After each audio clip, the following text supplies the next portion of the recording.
Good morning, class 10th. In previous lecture we have completed the portion of quadratic equations. ठीक है ना, quadratic equation के जितने भी सारे कॉन्सेप्ट थे वो हमने कंप्लीट कर रखे थे. ठीक है ना. अब आपको क्या करना है, आपको वर्ड्स प्रॉब्लम देखने हैं, आपको क्वाड्रेटिक फार्मूले पे क्वेश्चन देखने हैं, आपको नेचर ऑफ द रूट्स के ऊपर क्वेश्चन देखने हैं, आपको फैक्टराइजेशन मेथड से रूट्स निकालना देखना है और कुछ छोटे मोटे एक एक नंबर के क्वेश्चन भी आपको देखने हैं. अब आपको क्या करना है, क्वाड्रेटिक इक्वेशंस का उसके क्वेश्चन सॉल्व करो, जो नहीं आपसे पूछो मेरे से. ठीक है. आज हमें जो डिस्कस करना है वो डिस्कस करना है कोऑर्डिनेट ज्योमेट्री. क्या डिस्कस करना है बच्चे? Coordinate geometry. ठीक है ना. कोऑर्डिनेट ज्योमेट्री के बारे में अगर आपको मैं बताऊं तो आप 9th क्लास में देखो मैंने डिस्कस किया था. ठीक है ना. आई होप आप लोग मिस किए होंगे, भूल गए होंगे, तो आप जो हमें क्लास 10 में जिस चीज़ की जरूरत होगी वो मैं आपको बता दे रहा हूँ, उसको आप मेंशन कर लो. ठीक है ना. कोऑर्डिनेट ज्योमेट्री स्टार्ट करने से पहले ये हमारा प्लेन है, इसको मैं 4 पार्ट में डिवाइड किया हूँ, जिसको सबसे पहले इंट्रोड्यूस किया था रेनी डेस्कार्tes ने. रेनी डेस्कार्tes. ठीक है ना. जिसने ये डिवाइड किया कि प्लेन को मैं 4 पार्ट में डिवाइड किया, तो इंटरसेक्शन पॉइंट है उसको हम 0 0 बोलते हैं, मतलब x की वैल्यू भी 0 और y की वैल्यू भी 0. ठीक है ना. इसको हम बोलते हैं ऑरिजिन. ठीक है ना. इसमें देखो x पॉजिटिव y पॉजिटिव, इसमें x नेगेटिव होता है एज यू नो. ठीक है ना. जैसा कि सिंबॉलिकल टर्म्स हैं, इसमें y पॉजिटिव. इसमें देख लीजिए -1 -2 -3, इसमें दोनों नेगेटिव होंगे. इसमें x पॉजिटिव y नेगेटिव. ठीक है ना. तो ये हमारे पास डिस्कस हो गया. इसको हम फर्स्ट क्वाड्रेंट बोलते हैं, इसको हम सेकंड क्वाड्रेंट बोलते हैं, इसको हम थर्ड क्वाड्रेंट बोलते हैं और इसको हम फोर्थ क्वाड्रेंट बोलते हैं. ठीक है ना. तो ये बेसिक चीजें आ गई. अब आइए देखिए, इसे हम एक्स एक्सिस बोलते हैं और इसी का दूसरा नाम है बच्चे एब्सिसा. ठीक है. इसको हम वाई एक्सिस बोलते हैं, इसी का दूसरा नाम क्या है बच्चे? ऑर्डिनेट. ठीक है ना. आइए जो इंपॉर्टेंट पॉइंट है वो मैं आपको बता दे रहा हूं. On the X axis, on the X axis y is equal to 0. मतलब अगर हम इस पॉइंट की बात करें तो ये पॉइंट क्या देगा? 3. मतलब हम x डायरेक्शन में कितना ट्रेवल किया? 3 यूनिट ट्रेवल किया, तो कोऑर्डिनेट क्या देगा? 3 0. ठीक है ना. दूसरा पॉइंट ले लो ऑन द y एक्सिस. ठीक है ना. x is equal to 0. मतलब अगर हमें इस पॉइंट को देखना है, इस पॉइंट को देखना है, that coordinate will be 0 to 2. That coordinate will be 0 to 2. अब यहां पे अगर एक पॉइंट है, मान लेते हैं P. ठीक है ना. मान लेते हैं P. ठीक है ना. तो P के कोऑर्डिनेट को मैंने माना A और माना B. अब इसको मिटा दे रहा हूं. आपको बात समझ में आ रही है? मेरा पर्पस सिर्फ आपको बताना था कि एक्चुअली होता क्या है. ठीक है. आइए अब जो बेसिक चीज स्टार्ट हो रही है वो हमें देखनी है, वो हमें समझनी है. वो ये है, मान लो एक पॉइंट यहाँ पे ए है, तो इसका मतलब क्या हुआ? x का पॉइंट क्या है? ए मींस हमें x डायरेक्शन में कितनी यूनिट ट्रेवल करनी है बच्चे? a यूनिट ट्रेवल करनी है. तो मान लो ये हमारा ओरिजिन है, ओरिजिन को मैं 0 से रिप्रेजेंट किया, o से रिप्रेजेंट किया, this is o, this is o. तो यहाँ पे इसका मतलब क्या हुआ? मान लो p है, इसको हमने m माना, that distance will be a. तो ये क्या हो जाएगा? a0. ठीक है ना. यहाँ से परपेंडिकुलर डाल दिया, मान लो n. तो इसका कोऑर्डिनेट क्या हो जाएगा बच्चे? y एक्सिस पे ये मैंने b डाल दिया, तो ये क्या हो गया? 0 e. ठीक है ना. तो ये देखिए अब रेक्टेंगल बन गया ना. ये a हुआ तो ये भी a हुआ, ये b है तो ये b, बिकॉज ये भी 90 डिग्री, ये भी 90 डिग्री, ये भी 90 डिग्री, ये भी 90 डिग्री. ठीक है ना. क्या बन गया? रेक्टेंगल्स बन गया. अब देखिए इसको मिला दीजिए, इसको मिला दीजिए, तो ये क्या दिख रहा है? OP is what? OP is equal to distance between origin to the point. तो आप देखो यहाँ से, अगर यहाँ से हम बात करें, यहाँ से अगर इसको दिखाएं हम, इन ट्रायंगल OMP में क्या हो जाएगा? OP square is equal to OM square plus OP square. Agree? OP मतलब हाइपोटेनस का square is equal to base square plus perpendicular square. Perpendicular क्या है? MP. तो OP square equal to OM square का मतलब क्या होगा? A square B square. OP equal to क्या, A square plus B square. OP is what, distance from origin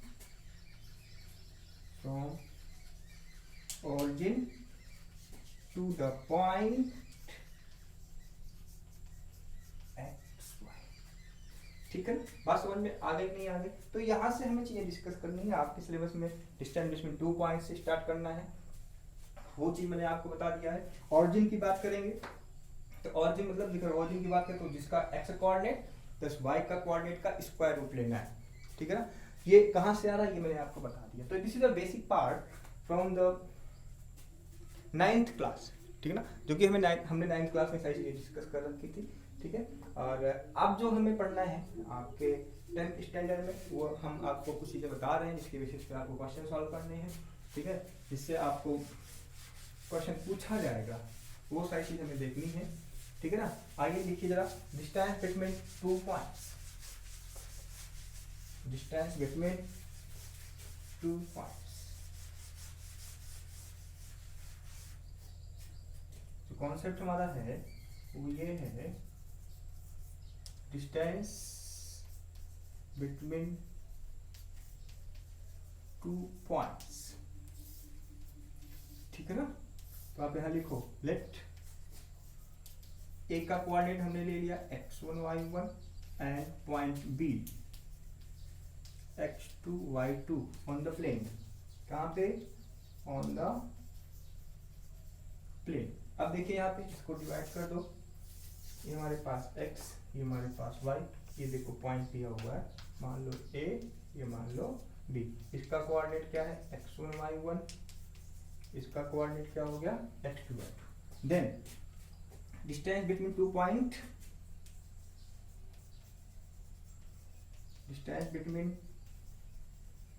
2 points क्या होगा बच्चे, क्या रिप्रेजेंट कर दी, ए बी। ठीक है ना, हमें ये तो निकालना है। अब देखो, इसको निकालने के लिए हम इसको परपेंडिकुलर, फार्मूला कैसे आ रहा है वो मैं आपको बता रहा हूँ। ठीक है ना, उसके बाद सीधे फार्मूला तो 2 लाइन का है, वो आप देख लो। ये हमारे पास मान लो m, तो ये डिस्टेंस क्या होगा, x1, कोऑर्डिनेट क्या होंगे, x1 0, यहाँ से परपेंडिकुलर डाल लो n, ये वैल्यू क्या होगी, y1, इसका कोऑर्डिनेट क्या होगा, 0 y1। बात समझ में आ रही होगी। इसकी बात कर लो तो ये डिस्टेंस क्या देगा, पूरा का पूरा x2 mn। फिर ले लो, ये कोऑर्डिनेट क्या होगा बच्चे, x2 0, यहाँ से परपेंडिकुलर ले लो p q r, इसका कोऑर्डिनेट क्या होगा बच्चे, बोलो 0 y2।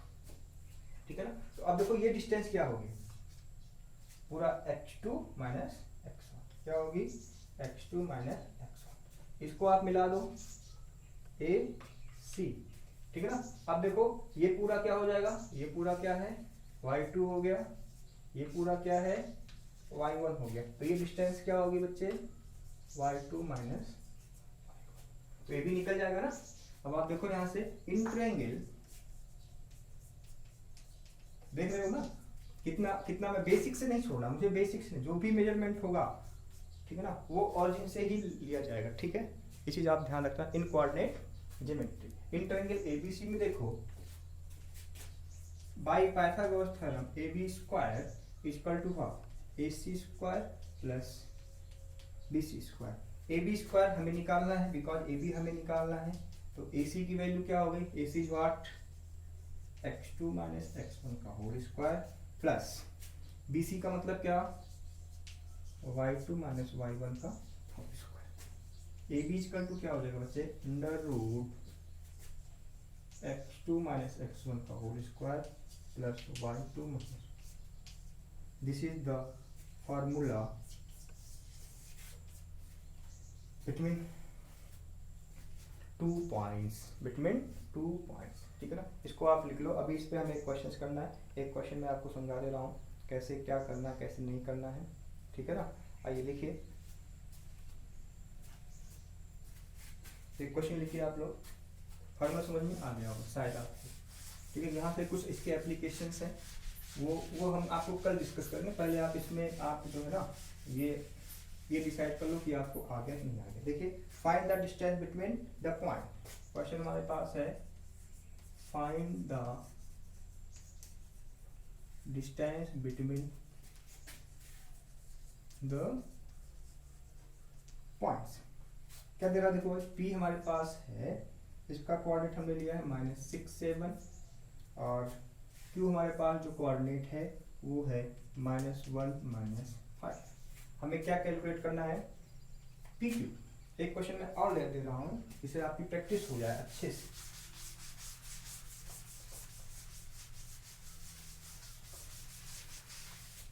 ठीक है, एक क्वेश्चन ये हो गया, क्वेश्चन नंबर 1। क्वेश्चन नंबर 2 की बात कर लें। एक है R लिया गया है A + B A - S लिया गया है, इसका कोऑर्डिनेट दिया हुआ है A - B - A - B। एक बार चेक कर लेने दो, A + B A - B, ठीक है, A - B -A - B। आइए इसको हमने क्या माना, x1 y1 एग्री, इसको हमने क्या माना x2 y2 एग्री। तो PQ क्या हो जाएगा, x2 - x1 का whole square plus y2 - y1 का होल स्क्वायर। रख दोगे वैल्यू सारी। x2 की वैल्यू क्या है -1 माइनस प्लस, तो +6 का होल स्क्वायर। समझ बात आ रही है ना। अरे भाई -x1 तो माइनस प्लस हो गया ना, प्लस y2 की वैल्यू क्या है -5 -7 का होल स्क्वायर, -5 - 7 का होल स्क्वायर। क्या बन के आ रहा है, देखो जरा, 6 - 1 5 का स्क्वायर प्लस 7 5 12 12 का स्क्वायर -12 का स्क्वायर, क्या देगा 25 प्लस 144, क्या देगा 169। तो PQ = क्या 169, PQ = क्या 13। अब प्लस माइनस 13 नहीं लिखेंगे, समझ रहे हो ना, बिकॉज जो वैल्यू होती है वो पॉजिटिव होती है। PQ क्या होगा, distance is always positive, you know, ठीक है। तो PQ = क्या हो जाएगा, यहाँ आ जाइए, ये हमारा x1, ये हमारा y1, ये हमारा x2, ये हमारा y2। RS का फॉर्मूला क्या, देखो यहाँ पे x2 - x1 का whole square plus y2 - y1 का होल स्क्वायर। सॉल्व करो, RS की वैल्यू क्या हो गई, √x2, x2 हमारे पास क्या है A - B minus A - B का होल स्क्वायर। आई होप समझ में आ रहा होगा, A - B minus A - B plus y2 - y1, y2 की वैल्यू क्या है -A - B minus A plus B का whole square. Result will be, क्या कट जा रहा भाई, A से कट जा रहा, क्या हुआ -2B का होल स्क्वायर प्लस क्या कट रहा है B to B -2A का होल स्क्वायर, क्या होगा 4B square plus 4A square. ठीक है ना, 4 को बाहर ले लेंगे तो 4 बार आएगा क्या है 2 √A square plus B square. This is answer. तो now how to find the distance between 2 points, ये आपको अच्छे से समझ में आ गया होगा, किस तरह से हमें डिस्टेंस बिटवीन 2 पॉइंट कैलकुलेट करने हैं। ठीक है ना, तो इस तरह से क्वेश्चन आप करो। कल हम इसका यूजफुल पॉइंट्स बताऊंगा, इंपॉर्टेंट पॉइंट बताऊंगा कि कैसे ही डिस्टेंस फॉर्मूले का यूज है ना ज्योमेट्री में करना है। ठीक है ना, बात समझ रहे हो नहीं समझ रहे हो, ये चीज़ हमें देखनी है। तो आप इसके बेसिस पे आप लोग क्वेश्चन सॉल्व करो और जो नहीं आए वो मेरे से पूछो। ठीक है ना, आज के लिए इतना ही। थैंक यू बेटा।